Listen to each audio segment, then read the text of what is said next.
What's going on, ParaTruthers? Welcome to a brand new episode of ParaTruth Reborn. This is a pre-recorded show on 107.7 FM New Orleans and United Public Radio Network. My name is Justin. And I'm Eric.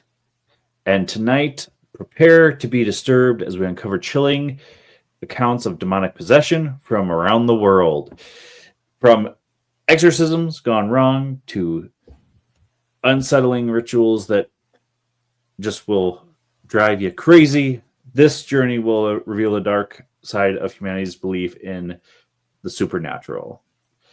Now, something that fascinates me is in today's day and age, everybody associates demonic possession with the religion of Christianity. And I feel that it has a lot to do with the Catholic faith and them doing the exorcisms that they do. However, I actually think it has more to do with pop culture and using that could be too. Yeah, various movies. Yeah, but it actually goes back a very, very long way. I mean, we're going back to almost prehistory in the world of demonic possession. A little bit about it. In ancient civilizations, demonic possession was a widespread belief, often linked to illness, misfortune, and mental instability, meaning they believe demons caused those things. Across various cultures, from Mesopotamia to ancient Greece, people attributed their afflictions to malevolent spirits or demons entering a person's body.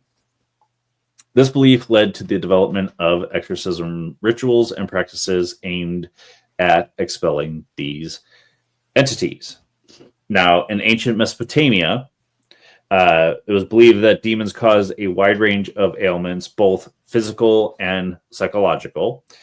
They utilize incantations, prayers to gods, and rituals involving the destruction of demon effigies to combat these entities. I'm assuming there must have been effigies in the location of the person that was being possessed, or maybe they created the effigies just to destroy them to get the demon out. It doesn't really tell you that part.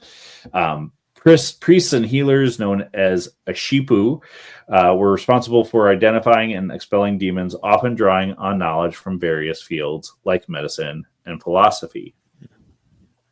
In ancient Greece, the concept of daemons existed, or demons. I believe that's where the word demon kind of originates from, is ancient Greek, which could be both benevolent and malevolent. These daemons were often linked to psychological states and inner forces, not just external spirits. And exorcism practices, while present, might have focused on addressing internal imbalances rather than solely on external demon expulsion. There's other cultures that went through demonic possession rituals. Ancient Persia, with figures like Zoroaster, I think. Zoroaster also had beliefs about demonic possession and developed exorcism practices. Actually, ancient Egyptians had cases of this as well, where priests performed rituals to ward off evil spirits. Even regions like Bali, demonic spirits are still believed to exist and are hunted annually. Which is kind of weird. How do you hunting demons annually? It's just all get your rifles. I have kind of read on the practices in Bali. Can I recall them right now? No, I didn't write them down, but yeah, I have seen it, and it's kind of interesting. But it's, in today's day and age, I mean, Christianity still does exorcisms. However, to hunt a demon, that's just different. Do you think the name isn't? I mean, it might be Zoroaster. I think it's Zoroaster. Okay, it's one that I've never seen before. So, religious beliefs heavily influence how possession narratives are constructed, understood, and responded to across cultures, of course. And I believe, regardless, your religion plays into what you think of as demons as well. Identity of the possessing agent. In most cultures, the possessing entities are often identified based on the prevailing religious beliefs, such as spirits of deceased individuals, deities, animals, or devils. I feel in today's day and age, it's a little bit less of the individuals, deities, and animals, and more so honing in on devils and demons. But I could be completely wrong on that. I mean, again, that's just, it's still culturally. So, what we know, obviously, we just know what over here is we've been taught, primarily demons. But when you're looking in various third world countries and areas of Africa, Indonesia, etc., we're starting to get into other entities that would potentially be malevolent or capable of possessing people, or even just oppressing individuals. Right. So in Sri Lanka, the cultures there are influenced by Hinduism and Buddhism. Possessing spirits might be identified as Hindu gods or indigenous deities. In Islamic tradition, possessing entities are commonly identified as jinn. And I want to say we've done a episode on the jinn, but jinn are basically inhabiting a parallel world to humans and are made of light and fire. But I believe they look very much like humans visually, if I remember correctly. I think it depends on the stories, because they also have the ability to form or take a form as they will. Not entirely a shapeshift, but they could take on human like forms. They tend to, as I said, appear as light or fire. I mean, typically when I hear of stories about the jinn, they manifest as like kind of like this pillar of fire in a way. So it's not really like a particular form.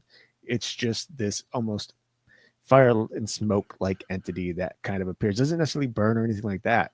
It's just their appearance, which again, when you consider all the various entities out there that you just kind of went over, there is various beliefs that state all these entities are one and the same being, but they manifest in a certain way based on the culture's belief system. So jinn may still very well be the Christian demon and vice versa. Likewise, these Hindu gods may just be, again, some demon, whether it be Christian or otherwise, that is manifesting as a Hindu god in order to associate better with the individuals in that culture. People understand it. The last thing, of course, Christian, at least in the Christian doctrine, what demons want to do or don't want to do is let you believe that they're even there. Their goal is not to let humans know that they exist, because if they exist, then that strikes fear, and fear leads to wanting relief or release. And they know that if there's a demon alive, there's probably something much greater, and it has to be God. So, that there's like a whole structure that goes into demonic possessions in particular, and that's aside from the oppressions and afflictions and all that, which happen outside of the human conscience and body, whereas possession tends to be within. Right. Something that I kind of struggled with looking at this information is the interpretation and content of the experiences. And I don't know if there's any cases where in different cultures, different religions, where you can do like in Christianity and get to supposedly getting the demon's name in order to exorcise it. I know that that's more of a Catholic thing, because in most Christianity, you don't even need the name for an exorcism, right? Well, I would even say it's Christianity. It's unbiblical to claim that you need a demon's name in order to cast it out. There's no substance within the scriptures that say we need to know that. There's only been one case in which a demon willingly gave up its name, and it wasn't even really a full name. It just called themselves Legion. But Jesus never asked for a name. None of the other disciples, when casting out spirits, ever asked for names. So it is highly specifically a Catholic doctrine that has been passed down through various branches of Christianity, and it's also something that's been taken into account in many pop culture movies. So it's kind of a misunderstanding. It's a belief system that isn't necessarily entirely accurate, but that's not to say there aren't people out there who can get the name of a demon and use it. The belief is when you have the demon's name, you kind of have control, you have power over it, basically. Now, whether or not that's true, I can't say for sure. I've cast out demons without knowing names. And I know plenty of people who have. So it's really just down to the individual. If you feel like you need to try to get the name, I think, it is what it is. And if not, then you go about it regardless. But again, yeah, I think a lot of what we know about demonic possession in general is highly based on pop culture, just because of the movies that have been rolling out since the 70s and the 80s. Demons are very much designed in movies to kind of strike terror, as they should. There is a very strong reason why demons were accounted for in the Gospels. These are something that we really need to focus on and be concerned about as individuals living here on earth. Now, does that mean that demons are going to be, nipping at our toes and our heels and everything every step of our way? Maybe, maybe not. But the idea of possession, the actual fact that demons can possess, roughly translates to about 1% of all true cases. Many cases, as we'll talk about in a little while here, tend to have a more scientific background to it, and maybe isn't necessarily possession, but that's something that has to be discerned between two various parties that work together. Yeah. So, as I mentioned earlier, religious beliefs kind of shape the narrative for possession cases on both us as individuals and as communities, and how we understand and attribute meaning to the symptoms and experiences associated with possession. The content of a person's experiences during possession, like speaking in different languages or having supernatural strength, can be interpreted through the lens of their religious framework. Again, this kind of goes with pulp culture over necessarily Christian belief, but an example of this is in Christianity, someone who's possessed does have kind of supernatural strength, which might be seen as evidence of demonic influence, and barking back biblical accounts.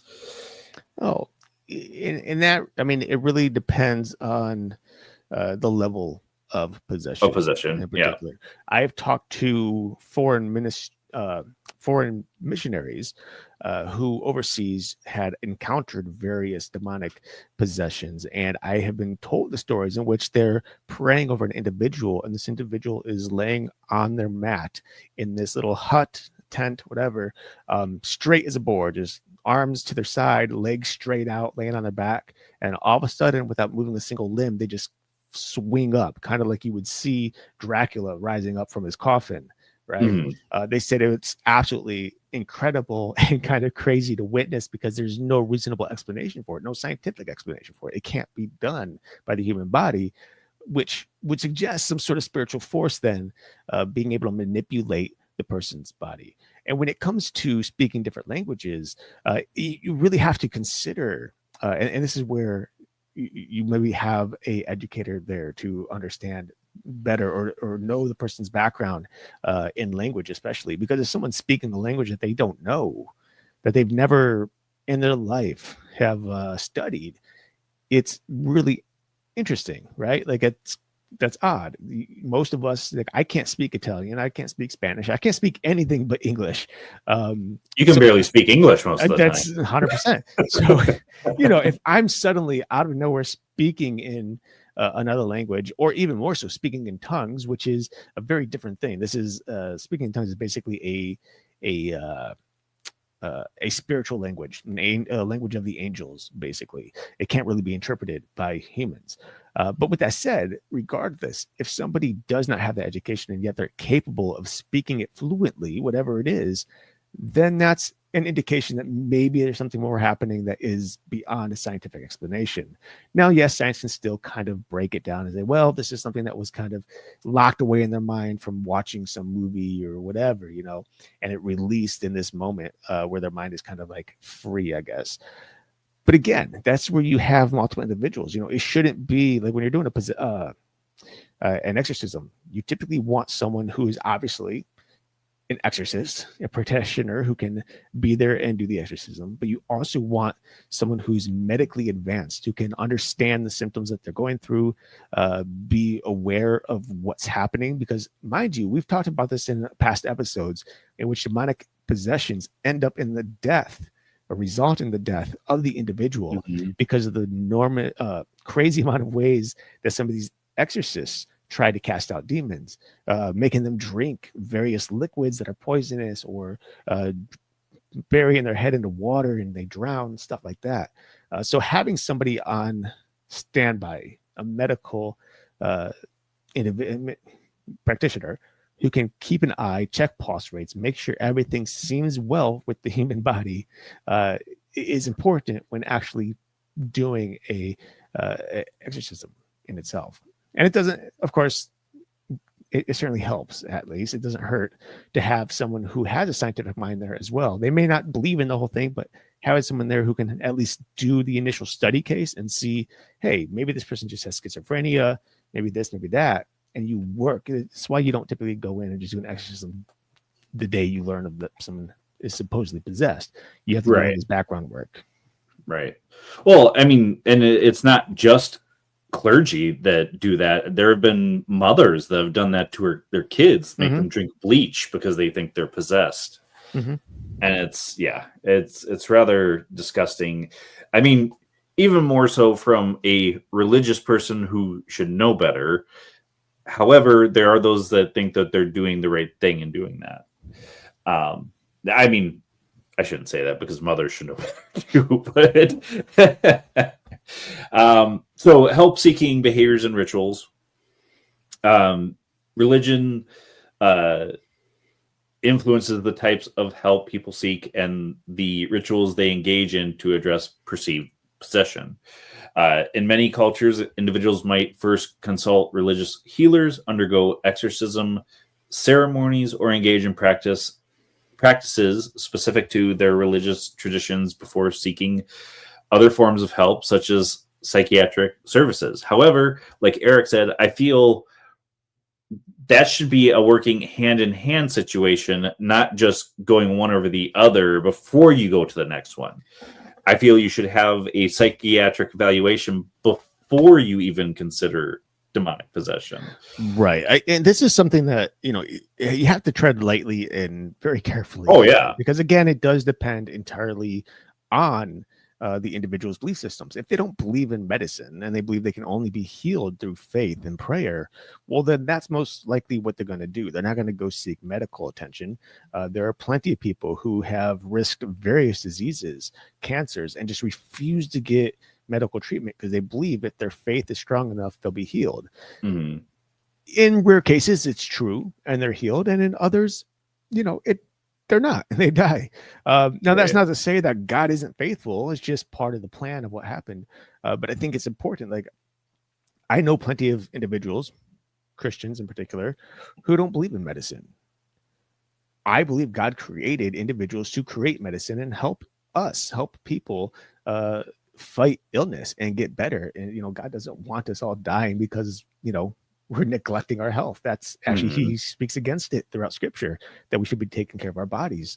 But yeah, it's true. Like, there is nothing wrong. Like, when you think maybe, someone is possessed, or maybe someone that believes that they are possessed, there's nothing wrong with getting clergy, getting Christian friends, family, etc., to start praying for that individual. Whether it be a possession or health symptoms or whatever, they should be praying. Meanwhile, that person should first go seek medical attention and see what is said, especially psychiatric help, depending on, of course, the symptoms. And then once you exhaust all those options and maybe medication doesn't work or whatever, or you don't want to take medication, then you resort to the exorcism. It's always best to do it that way first, because on the flip side, if you're doing the exorcism first and there's something wrong medically, there's a good chance that things could get worse. Yeah. Now, with that being said, I mean, there are so many psychological disorders that would make you think or feel somebody is possessed, or even mimic some of the things that we would call possession or even oppression. Disassociation or dissociative disorder involves a disruption of a person's normal integration of consciousness, memory, identity, emotion, perception, and behaviors. Dissociative disorders, including DID, dissociative identity disorder, previously known as multiple personality disorder, can involve individuals feeling as though they have other identities or entities present in their selves, influencing their thoughts, behaviors, and actions. A lot of the time, the identity or personality will take hold of the body, supposedly, and will make people act the way that they wouldn't normally be acting. Well, if I can throw in an example here from personal experience, this is very personal. This is just somebody I know. This is me, who has obsessive compulsive disorder, clinically diagnosed for years now. I have thoughts that I can't control. They're intrusive thoughts is what they're known as. And most people have intrusive thoughts to some extent, but typically people are able to have that thought and then immediately just discard it. Like, that's not a real thought. That's fake. That's not going to happen. Whereas I, lacking a certain filter within my mind, which I have to take medication for, once I latch onto that thought, I have that negative thought, I replay that thought over and over, and I actually start to believe that thought is going to happen. That thing is that whatever it is, death to somebody, harm of some sort, illness, etc. And because I start believing that it's going to happen, I start to fall into compulsions. This could be like switching lights on and off, or washing my hands a bunch of times, making weird noises or tics, contorting various limbs or whatever to try to get my mind off of these things. And so from that standpoint, knowing for a fact that I do have obsessive compulsive disorder, there are plenty of people around who might see me out in public and be like, there's something off here. Like, I don't control my thoughts. I can't. It's not easy. And as a result, I tend to, because of the contorting, because of washing and stuff, I kind of lose control. It's as if somebody else has possession of my body. I don't want to do these things, and yet I keep on doing them. It's a vicious circle. So, that is one thing in particular that has to be considered when you have these mental disorders, when you have any disorder whatsoever that can either change your mind or, create various thoughts or thought patterns and even various movements. Is that a demonic entity, or is that just a disorder that needs to be, worked out through medication, which, mind you, for OCD isn't the best option, or through basically just, I forget what's it called. It's, I forget the name of it, but it's basically like when you have a thought, you just deal with that thought. You don't give in to any of the compulsions that come with it. Something exposure, in which you just basically sit through it. You feel all the anxiety, you feel all the stress because of that thought, but you don't try to relieve it whatsoever. And eventually that thought and that anxiety, that all that will dissipate over the course of the next couple hours, usually. Okay. Yeah. Well, that almost feels like a controlled exposure to whatever is making you tick. Yeah, something that's like probably not. It's probably not the exact term, but other types of disorders like trance states and suggestibility, ritualized trance states where individuals entered altered states of consciousness, as common in various cultures and religions throughout the world. And sometimes these can be reached through, we'll just say, medicinal ways. Within these contexts, suggestibility and willingness to enact the role of a possessed individual can contribute to the experience, similar to being hypnotized. So the power of suggestion basically is what this is talking about. And that is a very dangerous thing, even with hypnosis. I mean, somebody, if you're susceptible to hypnosis anyways, could suggest to you that you're possessed by a demon or that you're somebody else altogether. I mean, sorry. Go ahead. I was just gonna say, if you're, and that, I don't mean this in a negative way, but if you're someone who's kind of gullible, you don't need to be hypnotized to kind of that's true thoughts too. or ideas. People could just kind of start manifesting them and just saying things, even just in passing. Like, they might not directly say, "Oh, maybe you're possessed," and be like, "Well, what if?" And that starts to eat at you. You start to think about that over, and then you start to wonder, like, "Wait a minute, what if I am?" And so suddenly you're manifesting your own possession, and there have been various cases in which that has literally been the thing. People have this idea, they're led by certain individuals to believe they're possessed, and they start to act like it, and in the end they end up getting medical treatment because the exorcisms don't work, and after the medical treatment they're able to kind of get away from it. They're able to heal and move forward with their lives. That's not always the case. Sometimes it actually is a demonic possession, but again, when you consider 1% of all demonic cases, possession cases, are actually demonic possession cases, well, that's a very, very, very, very low number of cases per year. Yeah. And pop culture would try to make you think that demonic oppression or possession is a more common thing. And I'm not saying that it can't be. However, there are so much other things out there outside of demons that could cause these things to happen. Well, and again, it depends culturally where you live. Like here in America, demons ain't possessing us because we're already long gone, most of us. Right? They don't need to bother. We're already so far. We're halfway down the drain. It's amazing when you have things like television, radio, just media in general. You're constantly feeding yourself with these things. You're not doing anything. Like the main thing when it comes to this reason demonic possession is a rare thing. Again, demons don't want you to know that they exist. And so typically they're in the background pulling strings.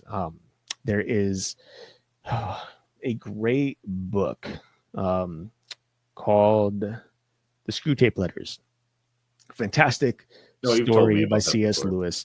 And it kind of delves deep. I mean, obviously it's just a story. It's a fictional story, but I think it's inspired by God because it kind of really tells you or shows you how demons work in the background of people's lives. They're not there to possess. They're there to guide and misdirect individuals from getting too close or reaching the gates of heaven. If you guys haven't read that book or you're interested at all in kind of learning that, Screw Tape Letters by C.S. Lewis is phenomenal. It's a pretty short read, and I guarantee that once you pick it up and start reading it, you'll be done pretty quick. Not because it sucks, but because it's really good and you'll fly through it. But yeah, so it's that's one thing I think a lot of people, myself included at times, need to realize. Like what we see in movies and TV is just that, movies and TV. It's all fictional. Demons work in a very different way. And I don't mean just, I say demons because that's how I know them. But whether, jinn or Hindu gods or you name it, whatever evil entities, they all work the same way. Right. And that's a fact. You can literally look through history, religious texts, and see that the demons themselves tend to all work very similarly in most cases. Right. Yeah. Now, there are other situations like psychotic disorders such as schizophrenia and severe depression, which will kind of make you think or feel that you're possessed or oppressed. Same thing outside, people thinking that is going on for you. And I know that severe depression can also be a symptom of demonic oppression or possession as well. So that is a really hard one to differentiate unless you get psychologically evaluated and they're like, you're just sad about a lot of stuff. You're fine. Severe depression is an interesting one because not only can it be created by demonic activity, but severe depression can also invite demonic activity or negative activity is, I think, is a better term here, because not all oppression could be by, quote unquote demons. We'll say negative energies or entities. And I know that's a very broad term, and the word entity is a very broad term, but you guys know what I mean. And so when we fall into this place where we're really depressed, and this is just a normal thing that we're living with, you can easily invite these energies in because depression creates a negative aura around you and around us, right? And so when that happens, maybe we don't mean to, but a lot of people, for whatever reason, when they're sad, when they're depressed, what do? They watch sad movies. They play sad music. They do everything they can to feel that, which isn't a bad thing, mind you. It's probably because for most people, it might break you out of it. Right. However, if you're like me, you do everything in your power to avoid the feeling, which is also not a good thing. Right. But the idea is, you create this kind of energy source that invites these other entities or energies from outside within your home, in your space, and suddenly you get all these things drawing energy off of you. Psychic vampires, in a way, not the legit psychic vampires that we've talked about them, but in this case, a spiritual vampire that is able to draw energy. Yeah. Another form of psychological situations that can be causing this is hallucinations, where you're having auditory and visual hallucinations, and that can be a part of possession experiences, especially within a religious context. For example, some individuals with schizophrenia may experience religious delusions, including beliefs of being possessed by demons or controlled by external entities. And Eric's kind of already brought that part up, where it will make you feel like that. However, it's not always the case. The majority of the case, we'll say. And that's a tough one, because it's like when you have a disorder like that, like, are you really just manifesting it yourself mentally, or is there actually something there? And so there's a lot more work that has to go into it to actually be able to figure that out. And that's where you get the psychiatric help from. That's where you get a prayer team. And if you need to, bring someone in who's strong enough, who can help exorcise this entity or whatever it is, and help to understand what's really going on. Well, and we will say this before we get through the whole science behind all of it, is that it can be both as well. You can have a psychological disorder or issues, and disorder better. And demons or negative entities can be playing on that and causing things to be much worse because of the fact. Right. But I mean, there's several other things that can be contributing to what people think themselves are being demonically possessed, or people outside thinking that person is possessed or influenced in some way. There is a very, I was about to say fine line, but there's actually a pretty thick line in most cases between what is demonic and what is simply an accident or normal life. I have seen and heard stories and know of people who, they'll be walking barefoot and stub their toe, and they'll blame it on the devil. Legit, not just for, giggles, but legit will blame it on the devil, or they slip down a set of stairs and they'll claim the devil pushed them. And obviously whether or not that's true, I don't know, but chances are that life tends to be rough, and we will constantly fall victim to various things, typically not so bad things, but we have to be wary of what we attribute those things to, because if you're constantly saying, well, the devil this, the devil that, well, not only are you possibly inviting that entity, you're knocking on the door, right? At that point, you're like, hey, I'm here, come on. But you're also showing that you believe, and right. But then you're also crying wolf. So then if something does really happen spiritually in a very negative fashion, and you go looking for help, people are going to be like, well, this is just you. This is how you handle it. Like, everything's a devil. Right. So there's some neurological explanations. Epilepsy, which can cause seizures, would make it look like somebody's possessed because they are flailing around without any reason. So we'll quote unquote that reason. But there are some cases of epilepsy where they don't go into a seizure at all. They're just staring off into space. Like they're not even there, 100% not even there. Involuntary movement, like I said, and unusual sensory experiences that cause the seizures, such as flashing lights and stuff like that. Brain abnormalities can cause issues with the brain to make it look or even make that person feel like they are possessed, and in reality it's something like a tumor pressing on the brain, something that's cutting off blood flow to a certain area of the brain. Neurochemical and brain activity changes. This is something that kind of resonates with me because when I was a teenager, I was diagnosed with depression and a very slight thing of OCD. And they're like, oh, it's just a chemical imbalance. Take these drugs, you'll be fine. And I mean, Eric can speak to that as well, even more so than me. But a lot of those times, the neurochemical and brain activity changes,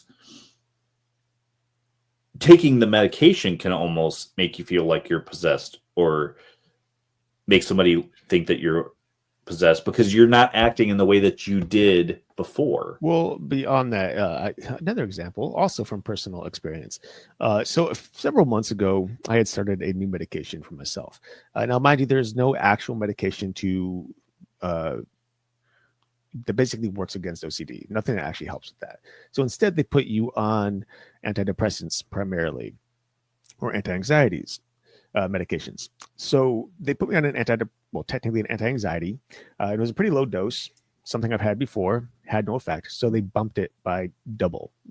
And when that happened, over the next 2 months, it took like 2 weeks for it to kick in, But then over the next 2 months, I was not myself. And in fact, there were so many times where I would lose time. Like I would be sitting, on my couch or driving, and I would just lose track of where I am and what's happening. And then I'll snap to it and realize like, oh, wait, here I am, and I'm like, well, what happened? And that could be very scary at times for people who maybe don't understand the effects of medications as such.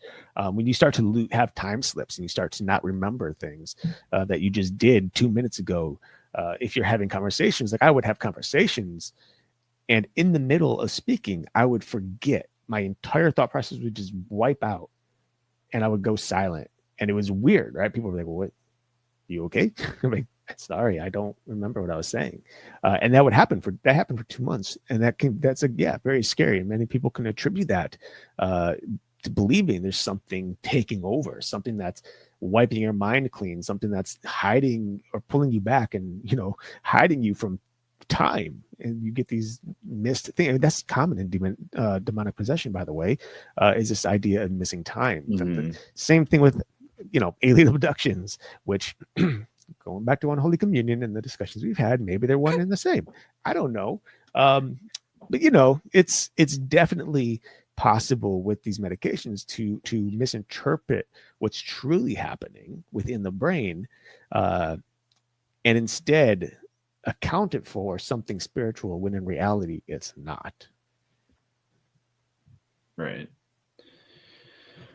So last thing that can kind of, from a scientific perspective, or at least psychological perspective, that can cause people to believe that they're possessed or someone is possessed, is an autoimmune attack on brain receptors, such as the NMDA receptors. That can lead to symptoms similar to those associated with purported demonic possession, including psychosis-like behaviors. Something that can make it fall into different things is like cultural context, the interpretation and understanding of possession experiences are heavily influenced by cultural and religious beliefs. And what is considered a spiritual experience in one culture might be viewed as a medical condition in another. Like Eric said earlier, between the US and then basically everywhere outside the US might consider it something different. I mean, I will say we are very closely related to Canada. They might have similar beliefs than other parts of the world. But and then, differential diagnoses. Although one doctor will say you're fine, get a second opinion.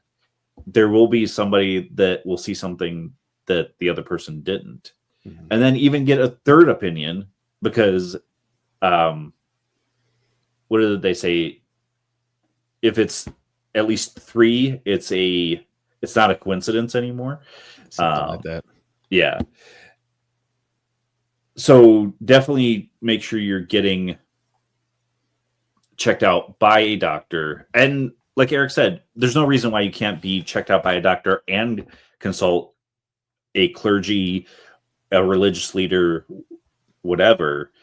But don't just jump to possession. With that said, I do want to add, if you happen, regardless of what you decide, if you happen to be dealing with demonic possession, you think, and you're listening to the show, always have control of yourself. Take control, know who you are and what your beliefs are. The reason I say that is because there are medical practitioners and there are spiritual faith healers, practitioners, believers, etc., who both will tell you one thing and hold you to it. And they'll say, this is demonic possession. This is what it is. It's demonic possession. No doctors. And the doctors say, no, you're very much just, mentally, you need help. Psychiatrically, you need help. It has nothing to do with demons. Demons don't exist, etc., etc. So now you have these two people trying to keep you in one bubble, and that could be very dangerous as well. So with that said, when somebody is jumping from one to the other and they're kind of getting all the basis, keep control of yourself, have control of the situation so that nobody drags you from one side to another. Get a well-rounded opinion and be open-minded. Because again, I stand in the middle. It very well could be demonic entities. It very well could be psychological. So there are people who will just simply, they'll go one place and they'll get sucked right into the whirlwind. Right. Well, we had a guest on not too long ago that even said, find a psychiatrist who's well-rounded, who will even consider the unworldly things that might be causing this. You'd be amazed at how many psychologists and psychiatrists are actually pretty open-minded. All of my psychiatrists that I've worked with, I promise I'm not too crazy. You always sound crazy to me. I know.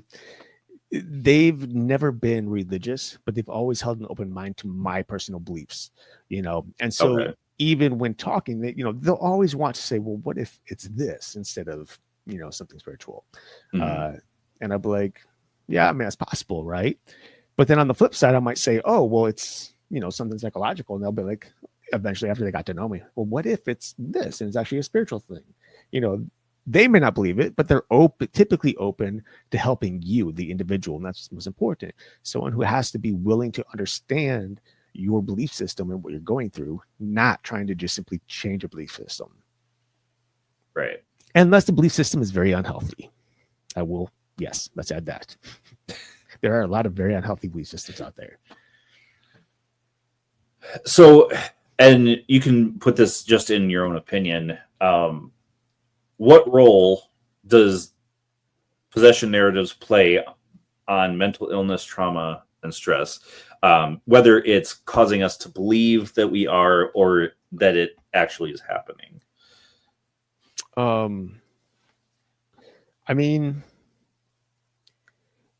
That's a tough one. I looked over this note earlier and I got stuck on this part in particular. It's like, how do I answer that question? Like that's, so when you're exploring the role though of mental illness, trauma, and stress. One thing that is very, very important, and I've said this multiple times over the course of our show, is you should consider, one, therapy is a good one. Mm-hmm. I will not sit here and say this is something you should do, because I have not done therapy. I refuse to. It's just me. But I've done therapy and I feel it doesn't work. Okay. So, and I know people who do it on the regular and they are a new person. So it just depends on the individual. Give it a try. On the flip side, if you're someone like me, then shadow work. Shadow work is great. There's plenty of prompts that you can look up online, and it allows you to really dig deep into your history, your past, the way you grew up, the way you view things. So getting to better understand your differences, your mental illnesses, your, whatever you're going through, your traumas, things that trigger you. Once you get to learn why you're triggered the way that you are, you can better understand how to adapt and fight against those triggers, fight against the stress, fight against the trauma. And, I think that's the best way to kind of shape your view and understanding of possession, because in many cases, the majority of the things that we witness or we go through on a daily basis isn't due to possession. Yes, there may be some oppression happening in the background, strings being pulled, but we still have the full opportunity to have control of our own lives. And I think it really does start with getting to know yourself. And then if something happens, once you know yourself, that seems off, well, maybe there's a cue there. Maybe there's something you need to look a little deeper into or get some help discerning. Yeah. Well, I actually 100% agree with that. I can't really add anything in my opinion, because it's one of those things that I think it's kind of cut and dry in the sense that you need to be knocking down both doors before you decide one way or the other what you're thinking is happening. Mm-hmm. What are some of the limitations that the scientific explanations for possession experiences lack? I mean, the limitations are simply when they've all been exercised and explained, and yet there's still the actual attacks happening in the possession itself, right? There are individuals who will say that science is God and it's the only way. And in fact, many scientists believe that. They believe, that science is a God, and in a way they, themselves basically. And likewise, there are plenty of spiritual people who believe the same thing. They just don't believe in science. And sadly, what they don't realize or recognize is that both science and religion grew up together. Science was originally created by the religious. They worked hand in hand. And then eventually they kind of split off and went their separate directions, creating this divide. So there are things that science simply cannot explain. And for me personally, who had gone through demonic oppression for 3 months back in 2007, 2008, I can tell you that there is no explanation as to why my bed would sink while I was just laying there in bed, like not asleep. I could feel someone sit down on it. I could feel someone brush my hair. I heard a growl right there, with, a huff and a growl right at the side of my bed, like it was some sort of dog-like thing. I saw giant shadows. I was not on drugs. I was not drinking. I was a very, very level-headed individual. It made no sense that I would witness the things that I witnessed. And it wasn't until after I turned to God and was born again that all that stuff ceased, which tells me that something very spiritual happened. Now people can come in and say, well, maybe it was all psychological. Maybe you were just witnessing, the things that you were seeing, or maybe you were just feeling like the bed was sinking. Maybe you were just feeling like your hair was brushed. Maybe you were just hearing that there was something growling on the side of your bed. But again, you can't really prove that without taking the time to study it and replicate the results. And that is something that science can't always do when it comes to possession, because demons are smart and they will hide because they don't want to be noted. I will say this, that science would say that the fact that you started believing that God was protecting you and I shouldn't say take the wheel, protecting for you, looking out for you, and helping these things to cease, your belief changed your psychological situation where you changed that. I'm not saying that is the case, but science, that's what science would say. Right. And I feel that there is a lot that can't be explained, like you said. And on top of that, there are plenty of things such as quantum physics that we'll just say normal, quote unquote, scientists will say is just nonsense. That quantum physics is a neo-science, basically. And honestly, quantum science is becoming more and more prevalent today. So I'll have you go over the impact of demonic possession. Sure. So basically, the belief in demonic possession, while of course varying across cultures and religious contexts, can actually have significant social and even psychological impacts on both individuals and, of course, the communities around them. Obviously, anything we believe is going to affect those who know us, right? Friends, family, etc.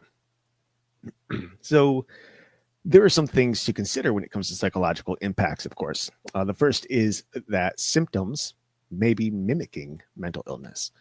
So behaviors attributed to demonic possession, for example, in this case especially, often overlap with various symptoms of other mental health disorders like psychosis or dissociative disorder and personality disorders.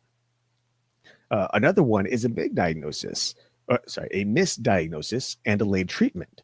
Individuals who basically believe they are possessed or whose communities hold such beliefs may delay or forgo professional mental health treatment, potentially worsening their conditions. And this is something that I stated earlier, we've stated in the past. Like, you have to get some medical, at least an examination, get a view from both sides, because things can get worse if it is indeed, scientifically explained, or mental disorder in this case, right? Another one is various trauma and distresses. Various experiences in particular attributed to possession, including the behaviors associated with it, exorcism attempts, social consequences, can basically be profoundly traumatic and distressing for individuals, especially if they're the ones going through it. We know individuals who've experienced it and it's been traumatic for them, who've experienced it secondhand or third hand. But people who actually go through it, it's much more difficult. And then there's, of course, the stigma and isolation, because the belief in possession, especially when linked to sin or moral failing, can lead to stigmatization, isolation, and shame, according to NIH, which is the National Institutes of Health. And of course, if you're a religious person in particular, even if you're not, my bet is you probably have shared some sort of guilt or have had some sort of guilt over the years. And that stuff could weigh on you quite a bit. But when it comes to religious individuals, especially, if you commit a sin that you are trying your best not to commit, you can end up in a pretty tough place at times. Especially when you don't understand the true grace of God and his ultimate forgiveness. Finally, of course, there is heightened suggestibility and vulnerability, which in individuals experiencing psychological distress or in a state of crisis may be more susceptible to suggestion, and the beliefs surrounding possession can shape their experiences and behaviors. And again, I have witnessed this semi firsthand, kind of secondhand, but an individual that I knew for a very long time. She struggled very deeply with depression, and everything that haunted her, everything that bothered her, would eat at her from the inside out, basically. And she would become kind of not herself. She would kind of disassociate. She would start self-harming herself, causing mutilation to her arms and her legs and things like that, And this was a very much medically diagnosed, and it was handled. Handled sounds really harsh. We just took her to the pen and, put her out of her misery. But no, she was, medically diagnosed with depression, anxiety, and eventually alcoholism, and they're able to help her out, and she was able to get, help, and was cured from such things.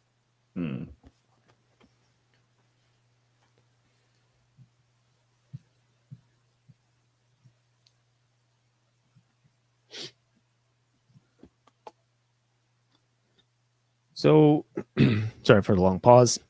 Looking at our time and then looking at all the stuff we have to say.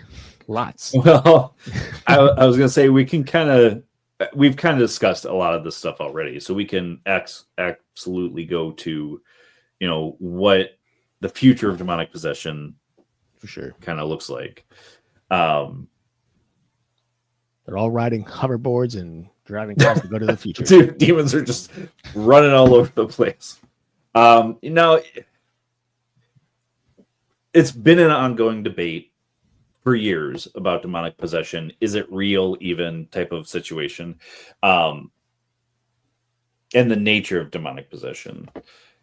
Do you think that if, putting a huge if there, science and religion came together, we would be able to explain it better? I mean, I can't say that that's the case, because in a way science and religion already has in that case, because we have a lot of paranormal investigators who will go in with exorcists.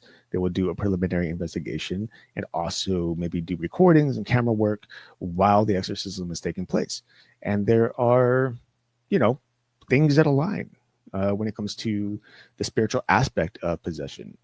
Now, when we're talking about mainstream science, worldview science versus spiritualism, I think it has to be married again in order for everything to align in terms of understanding both the physical and the spiritual realms. Now, of course, that means having to think outside the box, which, from what we were told recently, not much but a couple of episodes ago, that most scientists actually tend to be very open-minded when it comes to the spiritual realm. And in fact, they will study things and come to believe in the spiritual realm.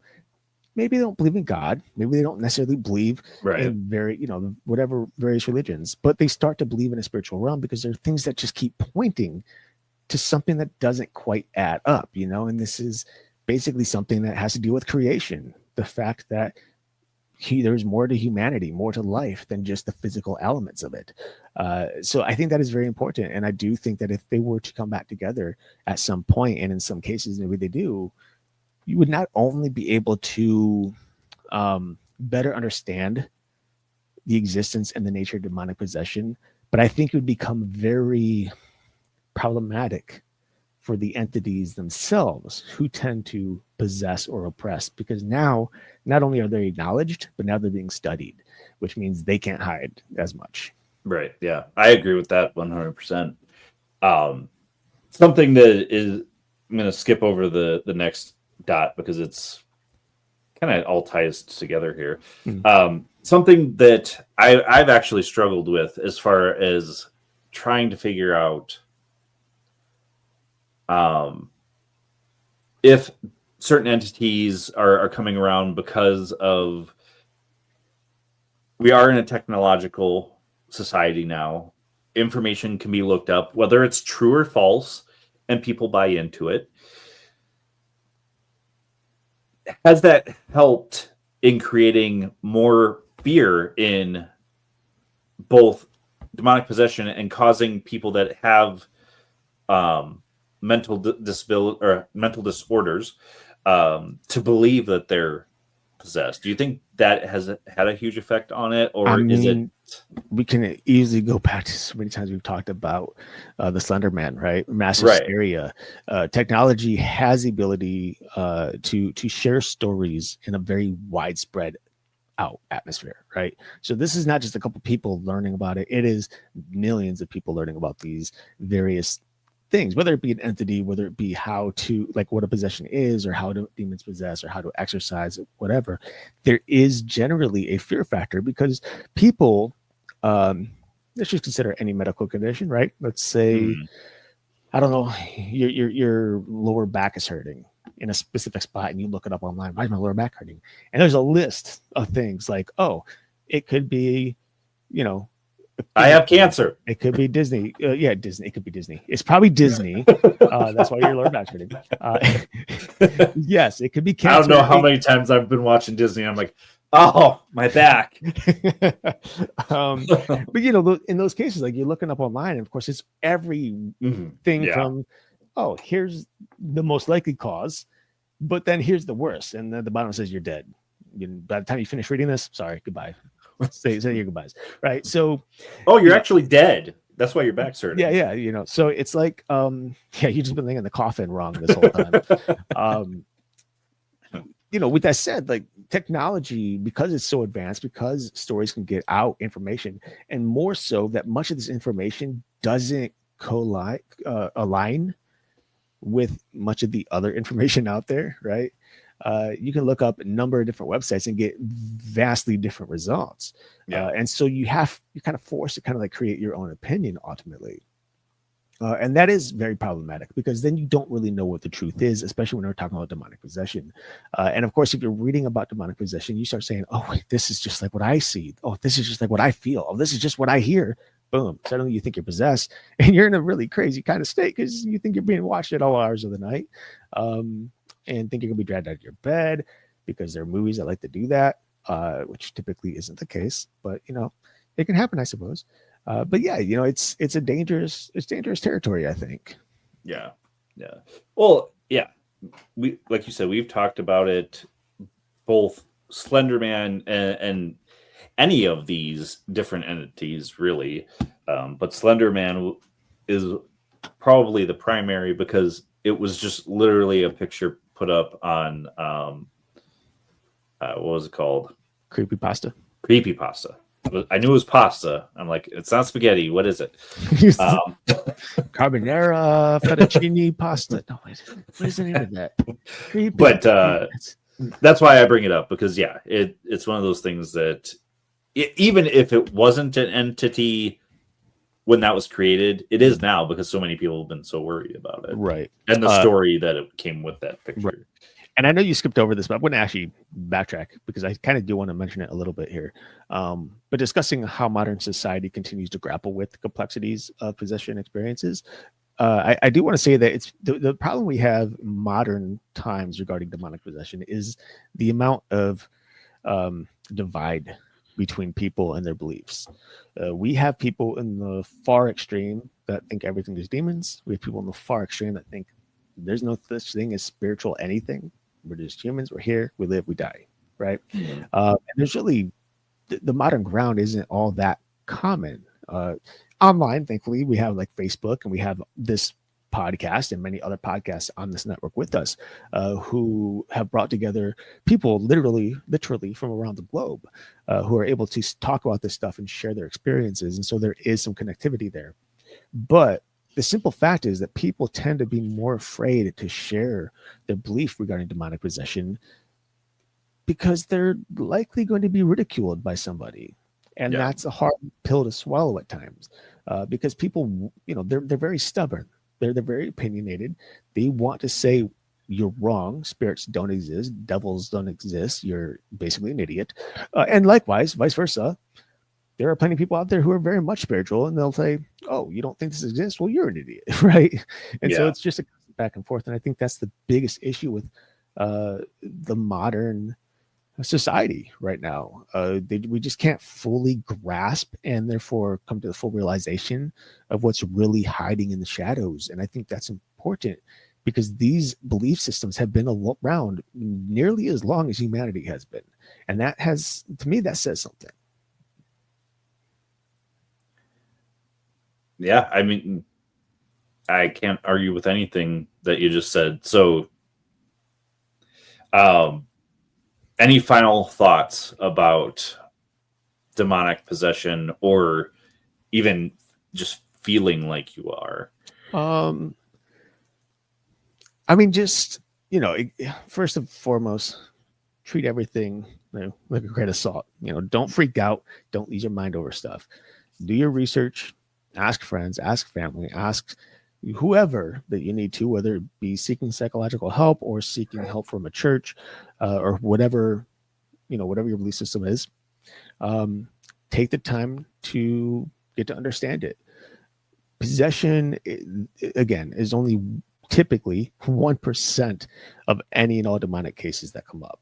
And even when possession happens, it's typically pretty low key. There's like small moments that it happens, right? And then you're free of it for a bit. In most cases, of course, it gets worse, and it can get worse, and this is much more rare nowadays. But with that said, the biggest thing to keep in mind is keeping your cool. Stay level-headed. Keep control of the situation and your life. Don't let others push you or sway you one or the other. And keep it all in prayer. And I will add, don't be looking up information. Talk to a seasoned professional, both scientific and religious, before you're jumping to any conclusion as well, or deciding what you need to do. Because as Eric mentioned, there's so much out there that you're just going to jump to one specific conclusion and your mind's already made up. Right. With that said, jumping off what Justin said, we're going to do this all night now, just back and forth. What Justin said, I see it over and over again in various Facebook groups that I'm on, primarily paranormal groups, where someone will type in something that's happening and ask our opinions. And what do they get? Dozens, hundreds, thousands in some cases of opinions. Not only is that a lot to go through, but they are all very much varying, opinions. Diversified. It's very diversified. As well as trolls. So it is very important to have an inner circle of people that you can trust with your belief system and what you're going through. And if that is something that is not easy, you can always reach out to us, because we are very open-minded and very much on the spiritual norm with a very skeptical mind at the same time. So, we're good peoples, I'd like to think. So if you need any opinions or thoughts about anything you're experiencing, maybe we can point you in the right direction. Yeah. All right. With that being said, we've got a lot of great things coming up for you guys. We got Brian and Jen Byers from Savannah, Georgia coming on with us. I mentioned them last week. And it's going to be a great conversation, because it's going to be coming from both a religious, and both of them are psychics as well. They come from both perspectives. So it'll be an interesting conversation. We've had Brian on in the past, so it'll be just kind of a refresher for listeners that have been listening to us from the very beginning. But make sure you like, share, subscribe, no matter where you're listening to. We're always looking for new people to hear what we have to say and hear the information we're giving as well. And as always, we try and make sure that you come to your own conclusion. If you don't believe everything that we're talking about, do some research, talk to people like we just said, and reach out to us. We would love to hear your opinion as well. Again, this has been a pre-recorded show on 107.7 FM New Orleans and United Public Radio Network. Make sure you're checking out all the shows that are on this network, because there's so many great ones out there. Until next week, where you'll find us same time, same channel. My name is Justin. And I'm Eric. Peace.